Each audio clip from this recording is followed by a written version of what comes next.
Hai D-Papers, selamat datang di podcast Rasa, ruang suara tempat keluh kesah mahasiswi farmasi. Gimana nih kabarnya? Semoga baik-baik saja ya, tetap semangat dan jaga kesehatan selalu. Jadi di sini ada saya Grace bersama dengan Kak Sekar dan Kak Rida yang akan membantu mengatasi masalah, memberi semangat, dan motivasi untuk D-Papers nih. Langsung saja kita bahas permasalahannya ya Kak. Di sini ada dari teman kita farmasi bernama Senja mengirimkan curhatannya nih Kak tentang insecurity. Insecure selalu menghampiri, terutama pada perempuan. Insecure bukan karena fisik, melainkan insecure terhadap skill yang dimiliki orang lain. Bagaimana agar bisa tetap percaya diri dengan kemampuan yang dimiliki.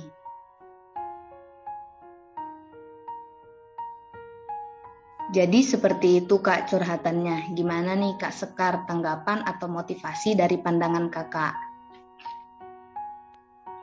Baik, langsung aja saya masuk. Terima kasih Dek Grace atas waktu yang diberikan.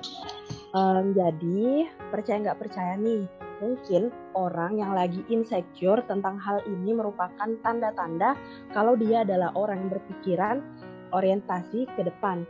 Hal ini menjadi ciri bahwa kalian tuh pengen sukses dan terus mengembangkan skill kalian. Apalagi kadang ya kita nih sesama perempuan tuh suka insecurean satu sama lain. Tapi mesti sesuai jalur. Jangan lupa, tiap orang punya minus plusnya masing-masing. Tapi apa salahnya terus-menerus belajar berbagai macam hal supaya tahu passion kamu di mana. Hal yang kadang kita anggap remeh bisa saja itu hal yang dipengenin sama orang lain. Supaya nggak insecurean, aku punya tips nih yang sebetulnya susah-susah gampang. Yang aku pun kadang juga suka susah nih buat lakuinnya. Yakni, jangan bandingkan diri kamu dengan orang lain. Pasti dari kalian ada yang mikir nih, bukannya kalau ada pembanding bakalan lebih bagus ya, supaya lebih terpacu langkah ke depannya. Statement itu juga nggak salah, tapi kalau aku pribadi lebih suka pakai hal yang tadi untuk mengembangkan diriku. Gini deh, aku jelasin sedikit supaya teman-teman pada paham. Jadi, setiap hal yang kita lakukan, kalau kita banding-bandingkan progresnya, entah itu hasil atau apapun itu sama orang lain, rasanya perasaan insecure ini bisa berubah jadi yang namanya penyakit hati, yakni iri dan dengki. Loh, kok bisa? Simpelnya kita bakalan jadi pribadi yang susah tenang kalau ngelihat progres orang lain bagus, berkembang dengan pesat, pokoknya itu rasanya iri aja, bawaannya itu dengki aja. Nah, hal itulah yang menjadi insecure yang padahal aslinya tuh iri dengki. Nah, kalau orang insecure, dia bakal tetap seneng kalau orang lain mencapai hal baik. Nah, dia itu biasanya itu cuman agak minder, kenapa dia belum bisa kayak orang itu, belum bisa sukses orang itu. Nah, sedangkan kalau orang iri ini beda sama orang insecure. Dia itu rasanya kalau ngeliat orang lain sukses, kalau ngeliat orang lain tuh ada pencapaian baik, itu bawaannya tuh hatinya tuh nggak tenang gitu loh, nggak enak aja, pengennya kalau orang itu tuh di bawahnya terus kayak gitu. Nah, jadi bedakan rasa insecure dan rasa iri dan dengki kayak gitu. Terus satu lagi nih pesan untuk teman-teman sekalian dari saya, semoga kita bukan termasuk dari golongan-golongan orang yang punya penyakit hati iri dengki ini ya. Walaupun kita insecure, tetap dan terus berkembang. Jangan jadikan patokan suksesnya orang lain adalah suksesnya kita. Kayak gitu Dek Grace. Mungkin kalau dari kakak itu aja. Saya kembalikan ke Dek Grace. Wah, terima kasih nih Kak Sekar yang sudah menyampaikan tanggapan dan motivasinya. Gimana nih dari Kak Rida untuk tanggapan dan motivasinya? Oke, saya masuk ya. Iya, benar banget ya yang dibilang Kak Sekar.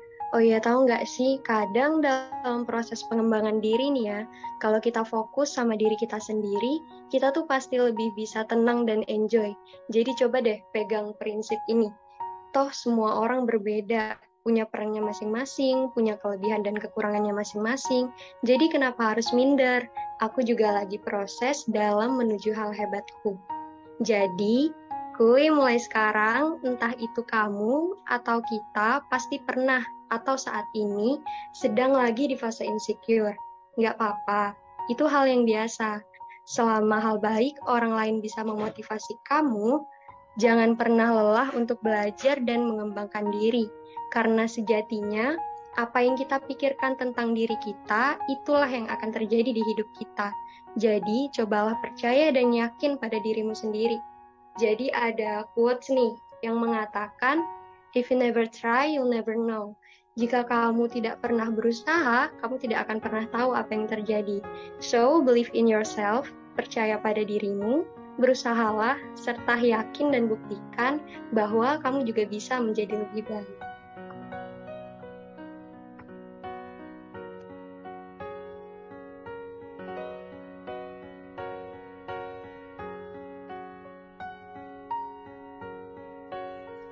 Terima kasih Kak Rida yang sudah menyampaikan tanggapan dan motivasinya. Jadi, intinya kita harus menjadikan insecure kita untuk menjadi motivasi agar maju, bukan untuk menjadikannya iri dan dengki. Mungkin ini terakhir dari saya di podcast kali ini. Sampai ketemu di podcast selanjutnya. Rasa, ruang suara tempat keluh kesah mahasiswi farmasi. Dan jangan lupa follow IG DPP @dpp_famul supaya tidak ketinggalan info-info selanjutnya. Sampai jumpa.